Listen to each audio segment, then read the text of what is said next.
All right. So everyone wave hello to each other. Happy Tuesday. You guys wave up here. You guys wave to your actual camera. That's all you need to do. So first thing first, I want to go over the fact that I put in your quiz grades. So if you want to know how you did on your quiz that I put in, I am waiting on like 1 or 2 students to take it though. So I'm not releasing the scores through Google Forms yet. So if you want to see like feedback on that or what questions you got right or wrong, just wait a couple days and I'll release those scores coming up as well. Today's class though, we are going to be starting another writing assignment. So we'll be writing another analysis paragraph. Today's class is dedicated to you getting the prompts and then getting the outline paper. Your homework for today's class is to complete the outlines come the start of tomorrow's class. Okay, because day 2 of this week will be an entire day dedicated to you just writing your paragraph and drafting them. Okay, so in order to do that, you have to come prepared with the outline to make your writing process a lot easier. It'll also be your time next class to ask me any questions. If you want me to read over anything, help you form a better sentence for something, if you want to double check that you have good evidence, tomorrow's class is your time to do that. Okay. This writing assignment will be a progress assessment and it will be due on day 3 of this week. Okay. So I believe that's going to be Thursday for you guys. So on Thursday is when the paragraph is actually due. Okay. So if you want to write that in your calendar, you can, or if you want to make a note to yourself somewhere, you can. I'll give you a moment to kind of make note that you have a writing assignment due on Thursday. Okay. For you guys in class, if you want to add that to your phone or add that to your calendars or whatever, you can. But I definitely suggest writing down that you have something due on Thursday. And it is a progress assessment, so it counts for more than just a homework classwork assignment. It also means you cannot use a homework pass on it. So if you choose to not do it, you get a 0. So I am going to share my screen with you guys and show you where you're going to go to download the 2 handouts for today. If you log into Moodle, which you all should already be logged into, and you go to quarter 2 for the lesson plans, and you click on the October 27th to 30th week for day 1, you will see the prompt and instructions are linked first on here. And then you will have the actual outline paper linked left. So go ahead and download both of those documents, have them saved on your iPad or computer, whatever you need to save them onto. If you're somebody who likes to print, you can print them out as well. For the people who are just getting in here, you're going to want to go ahead and log into Moodle and download the 2 things linked to today's lesson plan.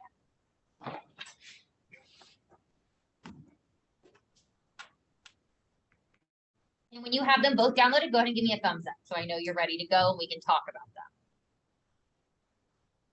Perfect.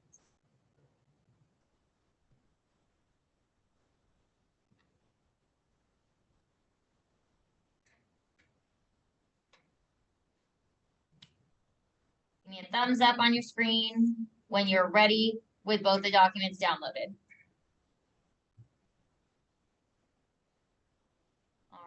I see a few of you guys are good to go. Still waiting on some people. Thank you, Brad. Thank you, Nikhil and Keaton. I saw your thumbs. And MJ, very good. I saw Mellows in the class. All right, very good.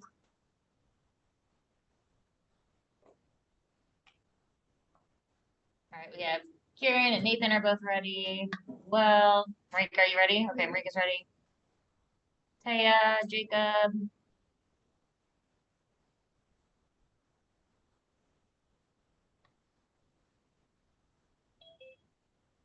All right, I'm going to start talking about this. If you're still downloading, then just make sure you're also listening. I will be highlighting a few things on this document as well, just to make sure we're clear on what exactly you need to really pay attention to. So if you would like to watch what I'm doing on my screen, go ahead and do that, or you can just follow along with what we're talking about on here, okay? So your main task for this assignment is you are going to identify examples of the strength of Elizur's faith in chapter 1 and in chapters 2 or 3 within Nights by Elizur Wiesel, and write a well-written paragraph that analyzes those examples, okay? So first thing first, I'm going to make sure you guys are clear on the fact that the only examples you should be identifying are coming from chapters 1 to 3, okay?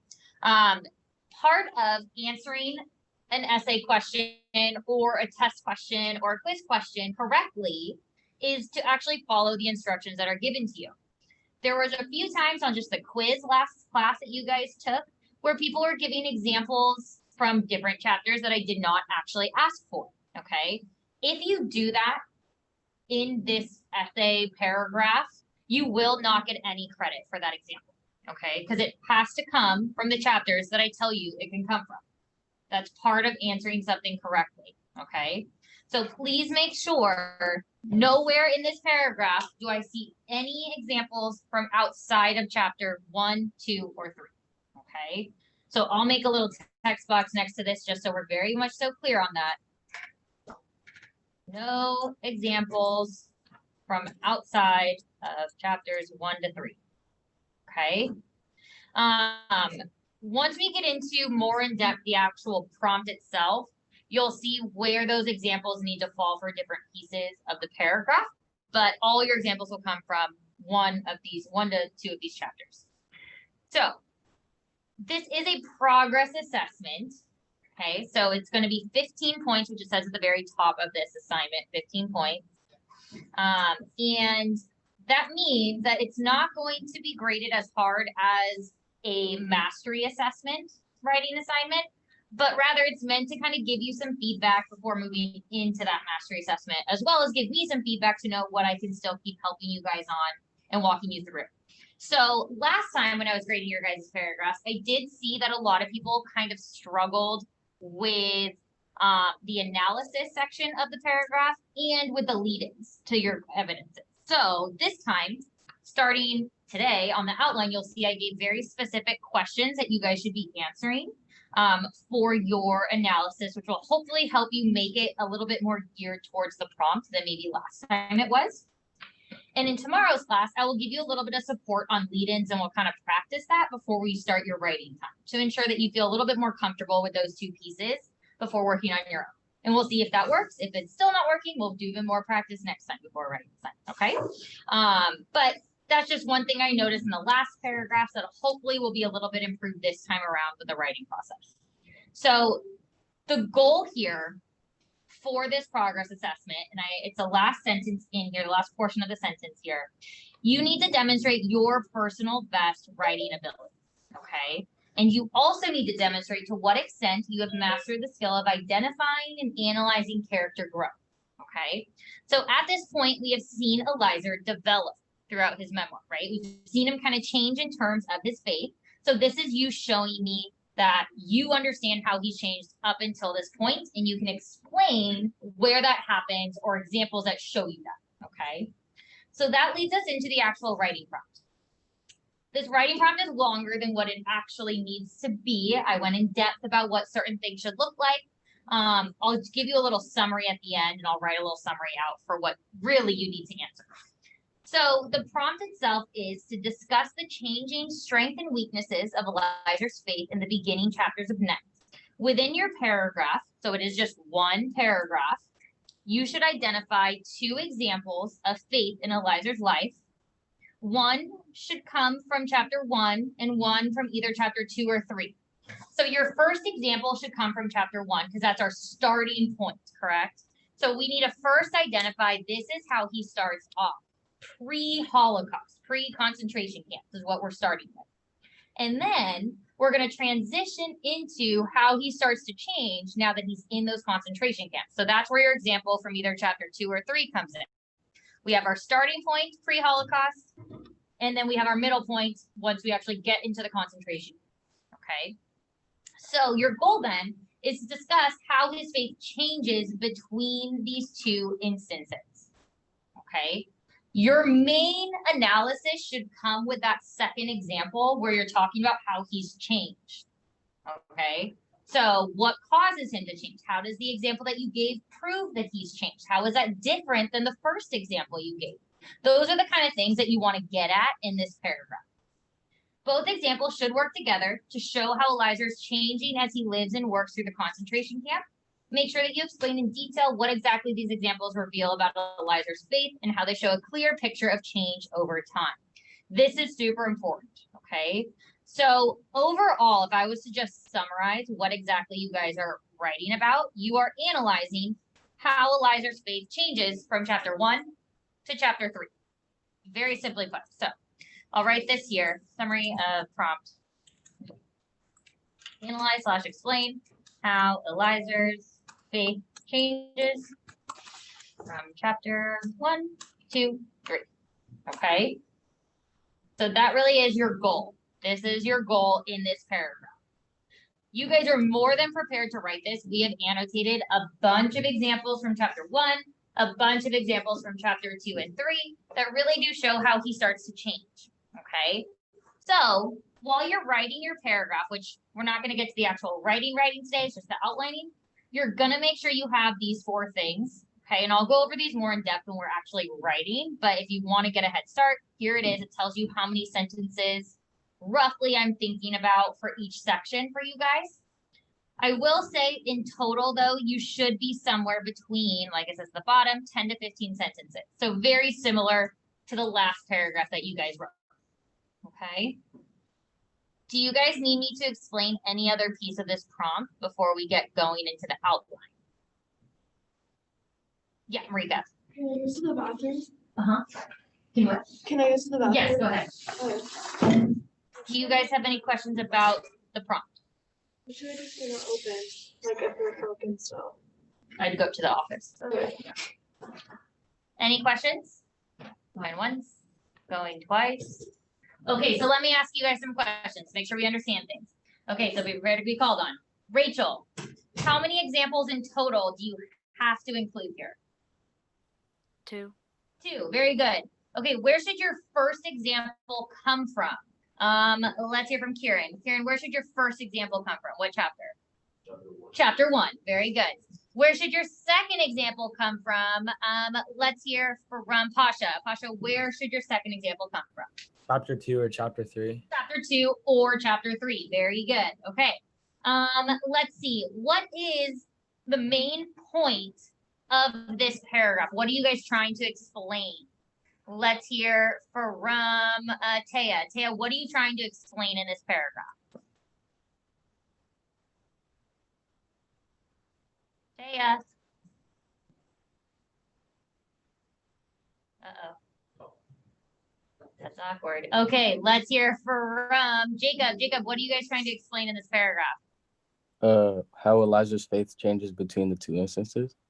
Very good. How it changes from chapter 1 to chapter 3 or between your 2 examples that you're actually giving, right?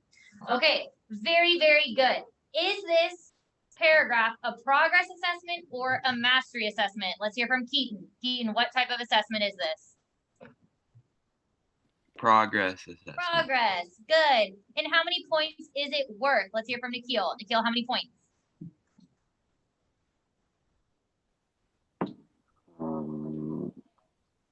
I'm not sure.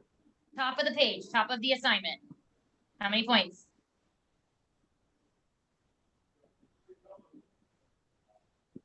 15. 15, very good. Okay, what happens if you choose to not do this? Can you use a homework pass or can you not? Mello, what can you do? You cannot use a homework pass, so you get what is called a 0, okay? That would stink, okay? So let's not do that. Okay, now, moving into the outline. So if you have not downloaded that other handout, go ahead and download that. It will look like this. So when you have this handout up on your iPad, give me a thumbs up. Perfect. Perfect. Wonderful. Wonderful.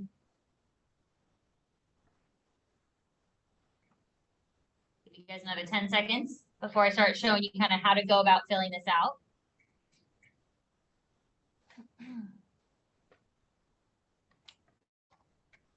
All right, let's talk about this. So first thing first, when this is due, what I expect from this. I'm going to write some notes at the very top of this handout. So first thing first, I expect this handout to be completed in full. So in order to get full credit, it has to be 100% complete.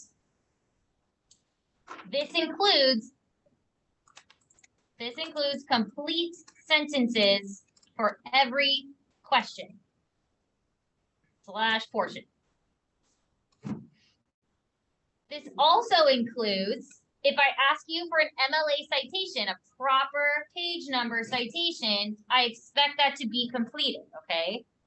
This also includes proper MLA citations for each piece of data / evidence. Did the bathrooms work? Oh, yeah, they were. They work now. Oh, good. Okay. Okay, so if you want full credit, this stuff has to happen on this outline paper, okay? Are there any questions about what needs to happen in order to get full credit? Okay, this is going to be due on day 2, which for you guys is going to be tomorrow. So 10/28 is when this is actually due. If you want to add that to your paper so you don't forget, feel free. It also says it's due by the start of next class on Moodle. So if that's good enough for you, then that's totally fine, okay? This is just people who need like actual days. It's there for you, okay? So let's walk through this handout.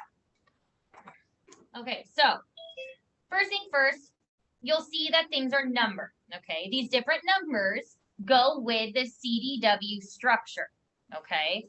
So what is the first piece of the CDW structure? What does the C stand for? Does anyone remember?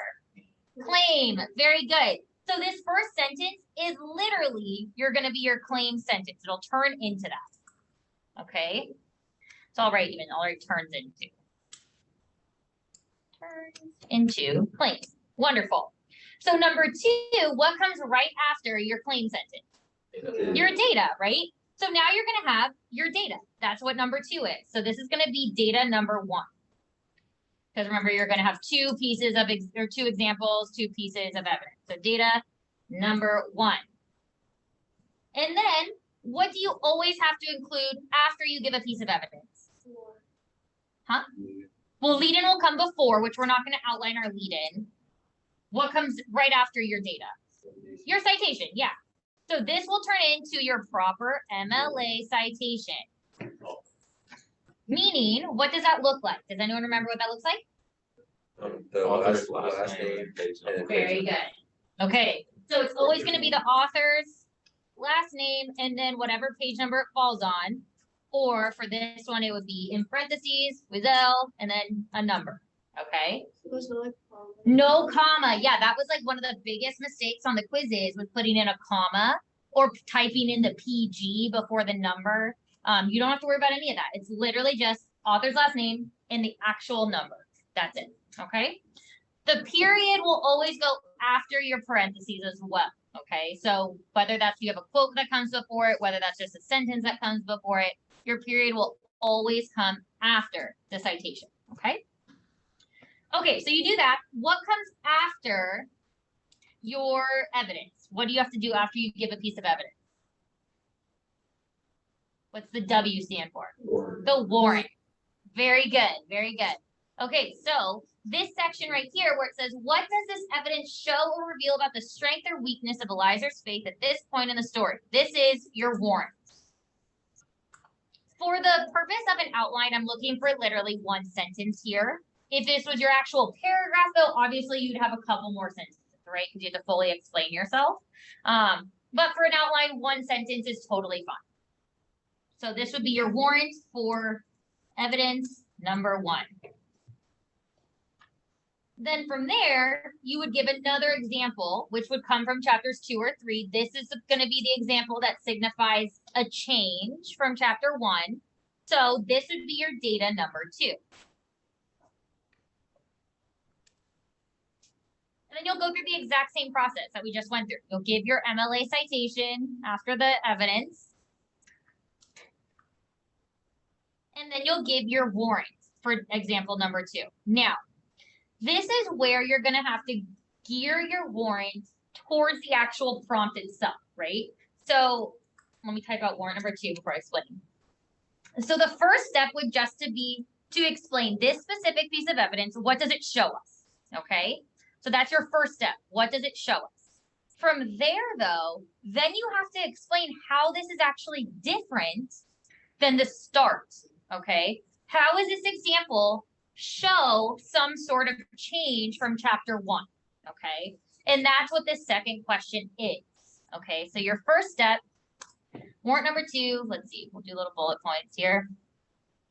Explain what it reveals about his faith, and then you have to explain how this is different than chapter 1. Okay, I know it looks a little smushed on there, so I apologize for that.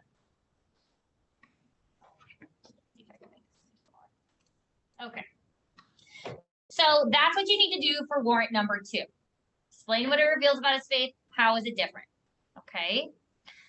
The only thing that's not on here is your conclusion sentence. We'll focus on that when we're actually writing our paragraph. Most people don't outline their conclusion sentence because it's very similar to your topic or claim sentence.